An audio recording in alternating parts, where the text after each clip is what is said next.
Mis padres protegieron a mi hermano cuando se acostó con mi novia, en la casa que yo les compré. Desde que tengo memoria, el dinero siempre fue un problema en mi casa.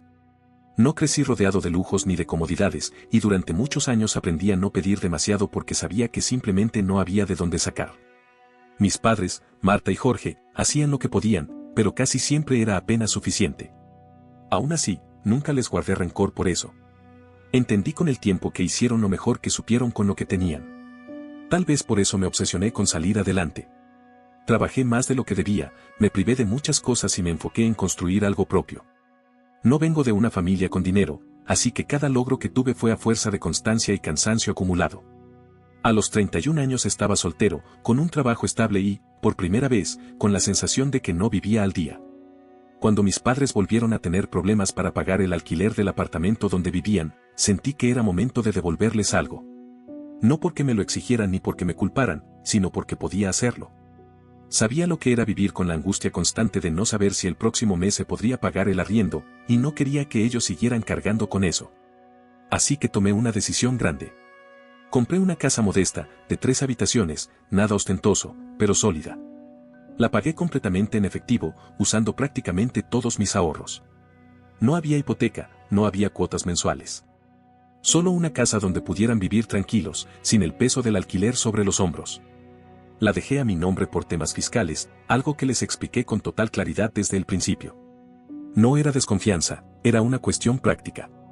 Aún así, también dejé claro que esa casa era para ellos, que podían vivir allí todo el tiempo que quisieran sin pagar un solo peso. No había letras pequeñas ni condiciones ocultas. Al principio, la gratitud fue genuina. Los vi emocionarse al mudarse, hablar de planes, de arreglar el jardín, de cómo por fin podrían descansar un poco. Yo también me sentí bien. Me dio paz pensar que, después de todo, había valido la pena esforzarme tanto. Unas 3 semanas después de que se instalaron, recibí una llamada de mi hermano Sebastián. Me dijo que su novia lo había echado del departamento donde vivían juntos y que necesitaba un lugar donde quedarse, aunque fuera temporalmente, mientras resolvía su situación. Según él, era solo por un tiempo. Mis padres, al enterarse, no lo dudaron demasiado. La casa tenía una habitación libre, y le ofrecieron quedarse con ellos. Yo no me opuse. Aunque legalmente la casa estaba a mi nombre, la había comprado para ellos. Nunca pensé que debía meterme en a quien dejaban entrar o no. Le dije a Sebastián que hablara con nuestros padres y que, si ellos estaban de acuerdo, por mí no había problema. En ese momento creí que estaba actuando como un buen hijo y un buen hermano. Pensé que ayudar era lo correcto. No sabía, todavía, lo poco recíproco que iba a resultar todo eso. Pasaron un par de meses y mi vida empezó a tomar otro rumbo. Conocí a Valeria en una liga social de deportes. No estaba buscando nada serio, pero las cosas fluyeron con una naturalidad que no había sentido en mucho tiempo. Empezamos a vernos seguido, a hablar todos los días, y en pocas semanas decidimos ser exclusivos. Hacía años que no me sentía así con alguien. Con ella, por primera vez, pude imaginar un futuro sin forzarlo. Después de aproximadamente un mes saliendo, decidí presentarla a mi familia. Pensé que era un paso natural. Fuimos a cenar a la casa de mis padres. Al principio todo fue normal. Conversaciones triviales, risas, comida de más. Sin embargo, hubo algo que me incomodó desde el inicio y que no supe nombrar en ese momento. Sebastián estaba demasiado atento con Valeria. Le hacía muchas preguntas, se ofrecía a servirle la bebida, buscaba constantemente su atención. No dije nada. Me convencí de que estaba exagerando. Era mi hermano y ella era mi novia. No tenía sentido desconfiar. Un par de semanas después, Valeria me comentó que Sebastián la había seguido en redes sociales y que habían intercambiado algunos mensajes. Me los mostró sin que yo se lo pidiera. Eran conversaciones aparentemente inocentes, sobre cosas que habían hablado esa noche, trabajo, intereses, hobbies. No le di mayor importancia. Me tranquilizó que me lo contara sin ocultarlo. Pensé que no había nada que temer. Todavía no sabía que ese había sido el primer aviso. Con el paso de las semanas empecé a notar cosas que, vistas en retrospectiva, eran señales claras, pero en ese momento preferí ignorar. Valeria estaba cada vez más pendiente del teléfono. Respondía mensajes con rapidez, sonreía frente a la pantalla y, cuando me acercaba, bloqueaba el celular de inmediato, como si fuera un reflejo aprendido. Al principio lo atribuía al trabajo o a conversaciones con amigas. No quería convertirme en alguien desconfiado sin razones concretas. También empezamos a vernos menos. Yo llegaba del trabajo con ganas de pasar tiempo juntos, pero ella casi siempre estaba cansada. Decía que había tenido un día pesado, que no tenía energía para salir o siquiera para conversar mucho. Muchas noches terminaban con ella yéndose a dormir temprano mientras yo me quedaba mirando el techo, intentando convencerme de que todo era normal. El punto de quiebre llegó el 4 de julio, durante una barbacoa en la casa de mis padres. Era una reunión tranquila, familiar, sin demasiada gente. Desde la mesa noté algo que me heló el estómago. Valeria y Sebastián intercambiaban miradas. No eran miradas casuales ni inocentes. Había una complicidad silenciosa, una conexión que no necesitaba palabras. Yo lo sentí de inmediato, aunque no quería aceptarlo. Durante el camino de regreso a casa no pude guardármelo. Le dije lo que había notado, le hablé de esa sensación incómoda que no me dejaba en paz. Su reacción fue inmediata y contundente. Me dijo que estaba siendo paranoico, que estaba imaginando cosas, que no podía creer que dudara de ella de esa manera. Me aseguró que me amaba, que no tenía sentido lo que estaba diciendo. Insistió tanto que terminé dudando de mí mismo. Me hizo sentir culpable por siquiera plantearlo. Ahora sé que eso fue gaslighting, pero en ese momento solo sentí vergüenza por haber desconfiado. El fin de semana siguiente canceló nuestros planes a último momento. Me dijo que una amiga necesitaba ayuda urgente para mudarse y que no podía dejarla sola. Algo en la explicación no me cuadró. No era una certeza, más bien una corazonada que no lograba sacarme de la cabeza. Al día siguiente, sin avisar, pasé en coche por la casa de mis padres. No tenía una razón sólida, solo ese presentimiento insistente que no me dejaba tranquilo. Cuando llegué, vi el coche de Valeria estacionado en la entrada. El de Sebastián también estaba allí. El de mis padres no. Sentí cómo se me apretaba el pecho. Tenía una copia de la llave, así que entré. La casa estaba en silencio, demasiado. Caminé despacio, escuchando, hasta que oí ruidos provenientes del dormitorio de mi hermano. Abrí la puerta. No hace falta entrar en detalles gráficos. Lo que vi fue suficiente para que todo encajara de golpe. Sebastián y Valeria estaban juntos, en la cama, sin posibilidad alguna de malentendidos. El mundo se me vino encima en un segundo. La reacción fue inmediata y visceral. Empecé a gritar, a insultar, a perder el control. Valeria intentaba cubrirse mientras repetía mi nombre, pero yo ya no la escuchaba. Sebastián apenas tuvo tiempo de reaccionar antes de que me le fuera encima. Lo golpeé sin pensar, con una rabia que no sabía que llevaba acumulada. Él intentaba protegerse mientras Valeria me pedía que parara, más preocupada por él que por mí. Mis padres llegaron en medio del caos. Entraron corriendo, alarmados por los gritos. Yo esperaba que entendieran lo que estaba pasando, que se pusieran de mi lado, que al menos reaccionaran ante la traición en su propia casa. Pero no fue así. Mi madre fue directo a revisar a Sebastián. Le hablaba con voz calmada, como si yo fuera el problema.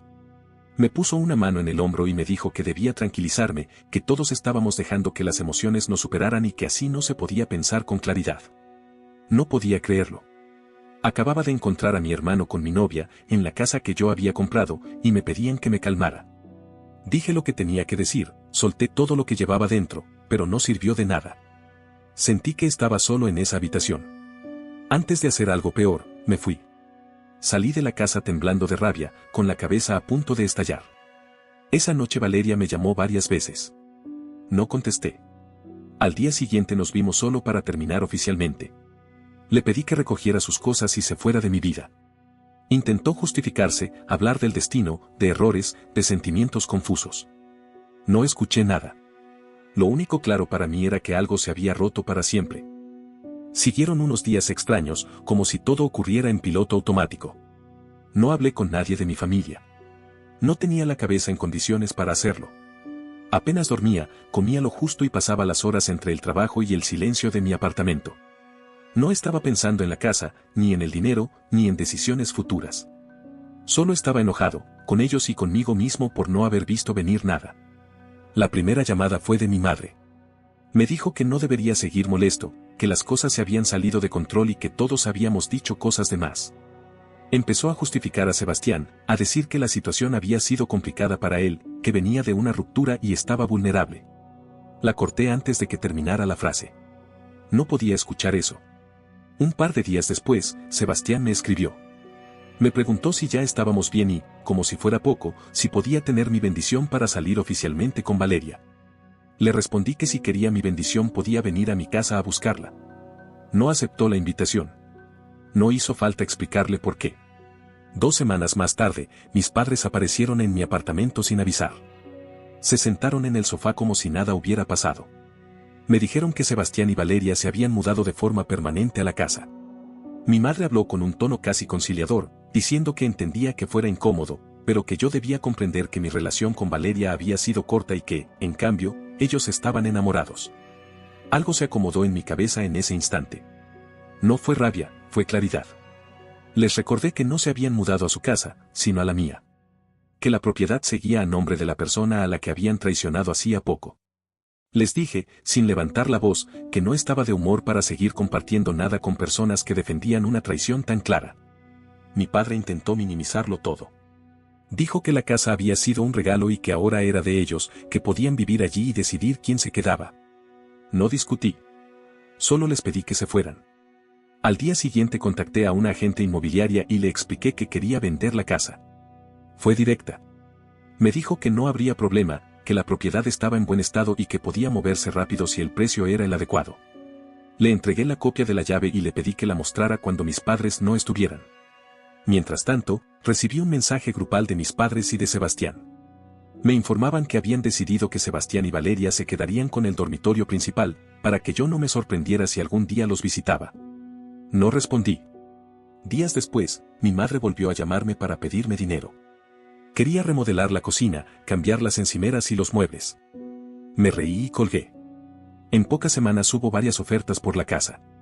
Acepté la más alta sin pensarlo. Luego envié un mensaje breve y claro a mis padres, tenían 30 días para desalojar la propiedad. La casa había sido vendida. El teléfono explotó. Llamadas, mensajes, audios. Mi madre llorando, diciendo que no podía hacerles eso, que les había prometido la casa de por vida. Mi padre hablando de abogados y acciones legales. Sebastián insultándome de todas las formas posibles. Apagué el teléfono y dormí mejor que en semanas. Al día siguiente volvieron a mi apartamento. Mi padre intentó explicarme que legalmente no podía vender la casa. Le dije que, si creía eso, contratara a un abogado y lo comprobara. Mi madre gritaba que era injusto, que yo había prometido. Le respondí que Valeria también había prometido cosas y que las promesas no siempre se cumplían. Un par de semanas después, la agente me avisó que mi familia estaba dificultando el proceso con el comprador. Fui a la casa con ella al día siguiente. Les dejé claro que, si seguían poniendo obstáculos, no tendría problema en que lo sacaran por la fuerza. El día antes de que los nuevos dueños tomaran posesión, pasé en coche por la casa. Encontré a mis padres, a Sebastián y a Valeria cargando sus cosas en camiones de alquiler. Mi hermano me vio y avanzó hacia mí con rabia, pero se detuvo. Yo estaba listo para cualquier cosa. Al final, siguió cargando. Al día siguiente, la casa dejó de ser parte de mi vida. Mi familia también. Después de que la casa cambió oficialmente de dueño, el silencio duró poco. Empezaron a llegar mensajes desde números desconocidos. No hacía falta ser muy inteligente para saber quiénes eran. Yo los había bloqueado a todos, así que recurrían a teléfonos prestados o desechables. Los mensajes tenían un tono dramático, casi acusador.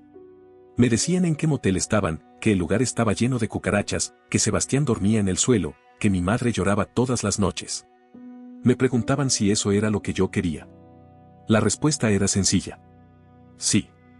Luego venían los reproches disfrazados de culpa. Que no podían alquilar un apartamento porque sus puntajes de crédito eran demasiado bajos, que nadie les aceptaba sin un depósito enorme. Leí todo sin responder. No sentía satisfacción, pero tampoco remordimiento. Sentía distancia. Una desconexión completa. Poco después me enteré de que mis padres se habían mudado con mi tía Elena, en otro estado. Aparentemente, Sebastián no era bienvenido allí. Siempre había sido complicado, incluso para la familia. Elena solo aceptó a mis padres por lástima. Unos días más tarde, un amigo me escribió diciendo que había visto a Sebastián durmiendo en su coche, en el estacionamiento de un supermercado. Por un instante sentí algo parecido a la culpa. Duró poco. Se me pasó al recordar la imagen que no se me borraba de la cabeza, él en la cama con Valeria, en la casa que yo había comprado. Eso y la comida que pedí esa noche fueron suficientes para que cualquier duda desapareciera. Hasta ese momento no sabía nada de Valeria. En Nochebuena, mi madre me llamó desde otro número. Contesté solo por una mezcla de curiosidad y espíritu navideño. Lloraba. Dijo que me extrañaban, que querían reconciliarse, que Sebastián había aprendido la lección y que todos querían que yo volviera a sus vidas. Le dije con calma que no entendían nada. Sebastián no iba a volver a mi vida. Y como lo eligieron a él después de la traición, ellos tampoco. Empezó a decir que yo la estaba poniendo en una posición imposible. La interrumpí. No es imposible hacer lo correcto cuando uno de tus hijos engaña. No pedí castigos ni violencia, solo que no defendieran lo indefendible. Colgué. En Año Nuevo hice una pequeña reunión en mi apartamento. Nada grande, solo amigos cercanos. Uno de ellos llevó a alguien que no conocía, Clara. Había llegado hacía poco a la ciudad. Hablamos durante horas, sin tensión ni explicaciones incómodas. Mi amigo le había contado, por encima, lo que había pasado conmigo. Cuando me dijo que había hecho bien en cortar de raíz con personas desagradecidas, sentí algo que no esperaba, alivio. Las semanas siguientes fueron tranquilas. Demasiado, considerando todo lo que había pasado. Hasta que un primo, Lucas, me escribió.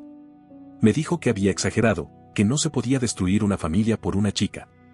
Omitía convenientemente que esa chica era mi novia, y que mis padres se habían puesto del lado de quien me traicionó. Todo el mundo sabía cómo era Sebastián. Nadie se tragaba del todo la versión edulcorada que él contaba. Invertí el dinero de la venta. No lo dejé quieto. Pensé en el futuro, en estabilidad, en cerrar ese capítulo. Incluso consideré medidas de seguridad adicionales, por si acaso. Hay personas que aceptan las consecuencias y se van, y otras que creen que el mundo les debe algo. Pasaron los meses. Me tomé vacaciones. Y durante ese tiempo, Valeria decidió que ya había tenido suficiente distancia. Me envió un correo largo, pidiendo otra oportunidad. Decía que Sebastián había sido manipulador, que ella estaba vulnerable, que había aprendido la lección. Lo leí sin emoción. La bloqueé y seguí con mi día. En San Valentín lo pasé con Clara. No estábamos forzando nada, pero se sentía bien. Natural. Mis padres seguían viviendo con mi tía, aunque los rumores decían que la convivencia no iba bien. No estaban en la calle, pero tampoco en la casa que yo les compré. Tiempo después desbloqueé a Sebastián solo para decirle algo. Le conté que Valeria había intentado volver conmigo y le mostré las pruebas. Su respuesta fue inmediata y furiosa. Dijo que no lo sabía, que ella pensaba dejarlo ahora que había conseguido un pequeño apartamento. Al parecer, cuando mi amigo lo vio durmiendo en el coche, todavía estaban juntos. ¿O no? Ya no importaba. Valeria terminó volviendo con sus padres. Sebastián siguió con su vida como pudo. Mis padres, finalmente, también fueron echados de la casa de mi tía.